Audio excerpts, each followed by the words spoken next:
इससे पहले बीजेपी के वरिष्ठ नेता रविशंकर प्रसाद ने डीडी न्यूज से विशेष बातचीत में कहा कि राहुल गांधी बेवजह सदन की कार्यवाही बाधित कर रहे हैं, जो लोकतंत्र के लिए उचित नहीं है। उन्होंने कहा कि लोकसभा अध्यक्ष बहुत अच्छे तरीके से सदन का संचालन कर रहे हैं।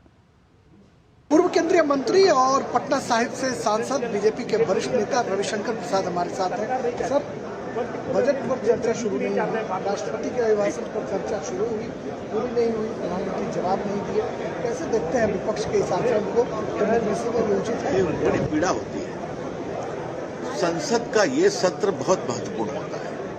राष्ट्रपति का अभिभाषण, बजट पर चर्चा, कई सांसद चाहते हैं, विपक्ष के भी चाहते हैं चर्चा हो, हम भी सुनना चाहते हैं, लेकिन राहुल गांधी लगता है बिल्कुल चर्चा नहीं चाहते हैं। देखिए, मुझे एक ही बात कहनी है, राहुल गांधी अपनी मन मर्जी से अपनी पार्टी को चलाएं और डुबाएं।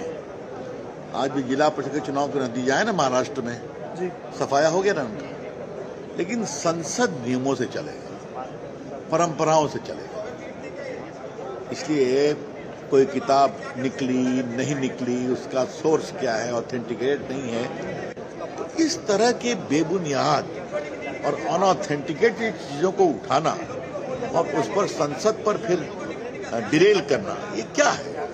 ठीक, आप अपनी बात बोलिए, खूब आलोचना करिए, हम कहाँ कहते हैं, इसका ध्यान रखना चाहिए। विपक्ष के द्वारा लोकसभा स्पीकर पर भी सवाल खड़े किए जा रहे हैं और विश्वास प्रस्ताव लाने की बात की जा रही है, ये कितना? देखिए, मैं उस दिन सदन में था और जिस तरह से कांग्रेस की महिलाएं आगे बढ़ी तो प्रधानमंत्री के ऊपर सीधा कुछ हमले का इरादा था। देखा है ना जिस तरह से वो पूरा लेकर के आगे बढ़ी, ये ठीक नहीं है, दुर्भाग्यपूर्ण है। आज तो बीजेपी के महिला सांसदों ने भी इस बात को कहा है, कंफर्म किया है। इसलिए माननीय स्पीकर ओम बिरला जी बहुत नियमानुसार चलाते हैं, बहुत संयम रखते हैं।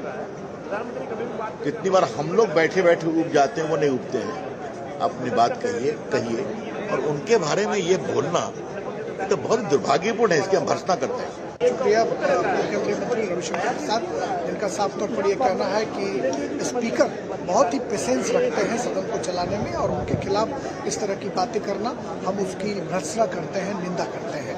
कैमरामैन विनोद ओझा के साथ संसद भवन से मैं राजेश राज, डीडी न्यूज के लिए।